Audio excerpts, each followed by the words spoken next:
The War Remnants Museum in Ho Chi Minh City attracts some 500,000 visitors a year, and two-thirds of whom are foreigners.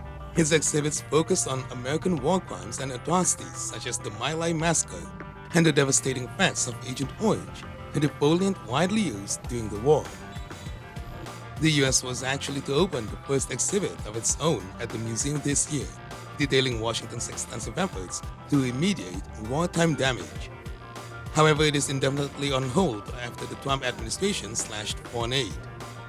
Vietnam's war with the United States lasted for nearly 20 years, from 1955 to 1975, with more than 58,000 Americans killed and many times that number of Vietnamese.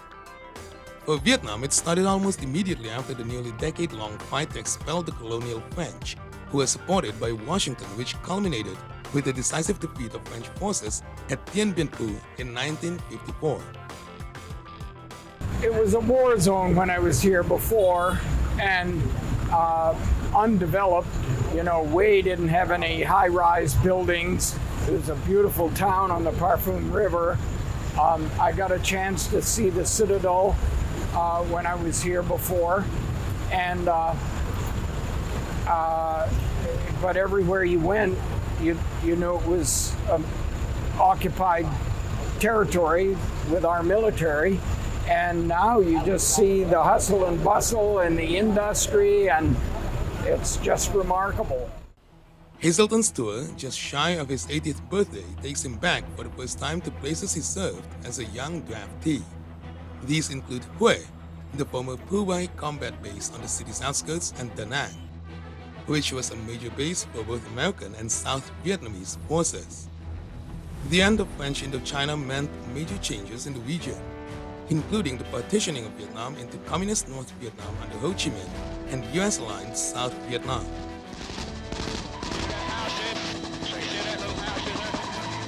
This year marks the 50th anniversary of the fall of Saigon to North Vietnamese and Viet Cong guerrilla troops, and the 30th anniversary of the re-establishment of diplomatic relations between the US and Vietnam. The tourism itself has rebounded rapidly since the COVID-19 pandemic, and is now a critical driver of Vietnam's growth, the fastest in the region, accounting for roughly 1 in 9 jobs in the country. Vietnam had more than 17.5 million foreign visitors in 2024, close to the record 18 million set in 2019 before the pandemic. Tour organizer Tuong Phuc Sang says the tourists want to know more about the war.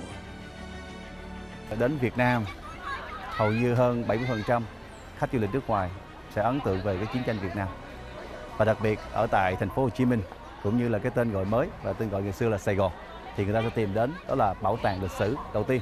Thứ nhì đó là bảo tàng chứng tích chiến tranh, nơi ghi dấu lại những kỷ niệm ngày xưa từ chiến tranh chống Pháp và chống Mỹ năm 1954, năm 1975, 21 năm, và đặc biệt là địa đạo Cu Chi, nơi ghi dấu vùng đất anh hùng. On the northern outskirts of the city are the Cu Chi tunnels, an underground warren used by Viet Cong guerrillas to avoid detection from American planes and patrols, which attracts some 1.5 million people annually. Today, visitors can climb and crawl through some of the narrow passages and take a turn at a firing range, shooting targets with war-era weapons like the AK-47, M16, and the M60 machine gun, known as the Pig by American troops, for its bulky size and high rate of fire. Could be a nice perspective to understand a bit better how the fact were, how the things took place, how the Vietnamese people managed to fight and protect themselves, and seeing live with our eyes could be like a live experience and a better understanding of how the war was. Yeah. Fighting in North Vietnam was primarily an air war, and today the Hoa Lo Prison Museum tells that story from the Vietnamese perspective.